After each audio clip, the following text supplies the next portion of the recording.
All right, then, good morning to you. This is Kakaaki Social. I'm Obozeghie. Besides AFCON, President Bola Ahmed Tinubu on Saturday visited Kaduna State to participate as a special guest of honor for the 60th anniversary of the Nigerian Defense Academy, NDA. In a speech, he asked the military to continue to play their constitutional role of safeguarding the nation and shun all effort capable of interfering with Nigeria's over 20 years of democracy.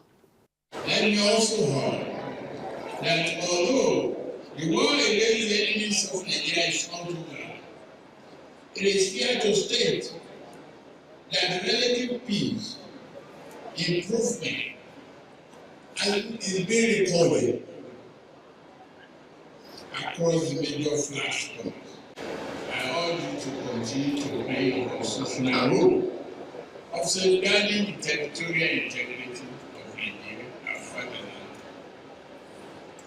You have shown many acts that are inimical to the well-being of our nation, an act which can destroy the gains of democracy, which we have enjoyed in the last 20 years.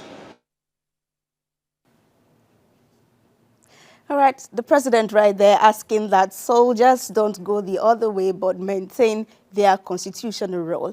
Master David says President Tinubu is afraid of a coup d'etat because official APC Nigeria has impoverished Nigerians to the extent that they don't know what may happen next. The current hardships caused by the good-for-nothing policies made by former President Buhari and President Tinubu are disturbing.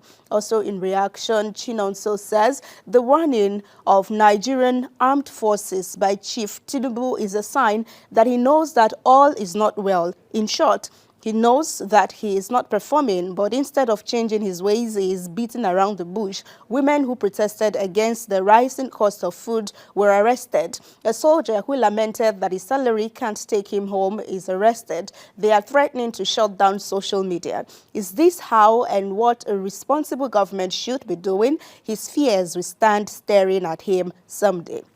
Also in reaction, Obozeghie says he definitely enjoys this brand of democracy that is synonymous to civilian coup and state capture. While not calling for a coup, he says, I would and could never suggest that. I dare say that we don't have a democracy in place in Nigeria. This is not a government of or by the people. Well, let's move away from that to say just in alignment with the last speaker is to say that netizens have resisted the renewed call for social media regulation by the Chief of Staff Femi Gbajabiamila, representing his principal Bola Ahmed Tinubu in Lagos at the launch of a book by Babatunde Fashola. Gbaja says social media has become a societal menace with the dissemination of wrong information that can tear Nigeria apart, if not controlled. Yes, indeed, it is a societal menace. For many of us, you will understand that once you hit that send button, the potential to reach millions of people all around the world poses great danger, not just to the society, but even unintended consequences to the individual who's at your receiving end, including security of life. I guess the chickens have come home to roost, and I believe we're all on the same page now that social media is a menace and it must be regulated.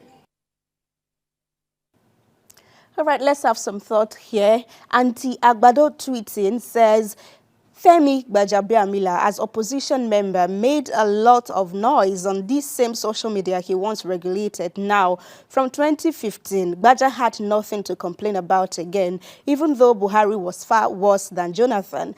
He, or the H in APC, stands for hypocrisy. I don't know where H is there. Mr. Macaroni, the comedian, says social media wasn't a menace when Mr. Gbajabiamila used it to address the government as vagabonds and barbarians in 2014. Today, he is chief of staff and he suddenly realizes that social media is a bediz.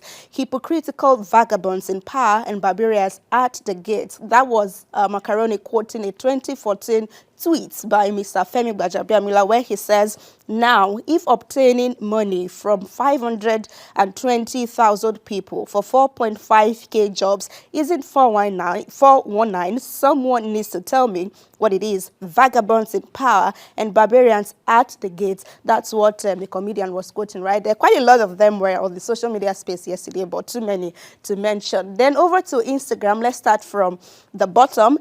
Is IT Biloba who says, regulate the crumbling economy, leave social media that is exposing your incompetence and corruption. Then I am Bull. Also in the previous slide, let's take the other side of the room just to ensure that it is balanced. It says, social media should be banned. It's really destroying our youths. Thank you so much. We move away from this now to say that a human rights activist, Chidi Odinkalu, is asking why judges are fixing their kids and relatives into the judiciary if indeed they are poorly paid as they claim. In an article over the weekend, he wrote partly, we're going to have that in 3 slides. He said it is widely said that Nigerian judges are overworked and grossly underpaid. Senior lawyers have described the conditions of service of judges in the country as a disgrace, so poor indeed.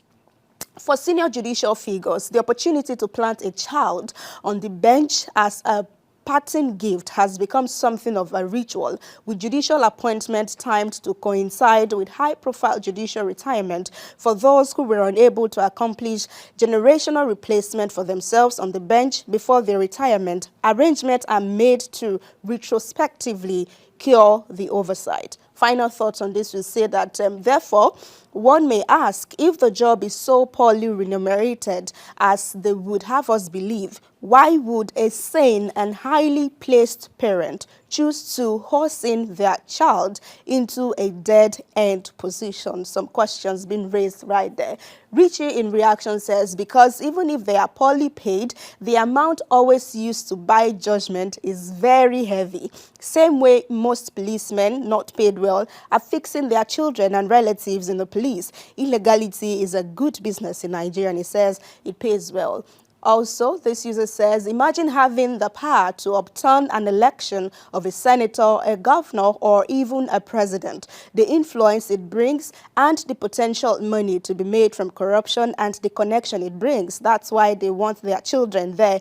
Influence. Also, Desola says the question we should be asking is if due process was followed in their appointment. If not, we should demand it. If yes, then we should not make their kids suffer in their career path because their parents are judges. All of these were in reaction to the appointment or nomination of the daughter or daughter-in-law of the CJN, Ariwola, and also there's another one. I think the former CJN also has a daughter or daughter-in-law in that list too. But sadly, unfortunately, I have to say, Access Holding PLC has confirmed the death of its group chief executive officer, Herbert Wigwe. In the previous slide, this would just be the next man. The previous slide has his family. Now, Wigwe died in a helicopter accident in the U.S. on Friday with his wife and son, Chizoba and Chizi Wigwe. A former group chairman of the Nigerian Exchange Group PLC, Abimbola Ogunbanjo, was also a victim of the fatal crash. The U.S. National Transportation Safety Board at a news conference says thorough investigation into the ugly incident may take up to 2 years to complete. We will not jump to any conclusions, and the information that I provide for you tonight is preliminary. A preliminary report will be available in a couple weeks, and however, a full NTSB investigative report and investigation will last 12 to 24 months before a final report is published. Witness reports of the weather conditions at the time of the accident suggest rain and a wintry mix. The helicopter was not equipped with a cockpit voice recorder or a flight data recorder. This helicopter was not required to be equipped with those type of recording devices. As far as we know, from what was reported from witnesses, that there was fire when the aircraft did contact the terrain.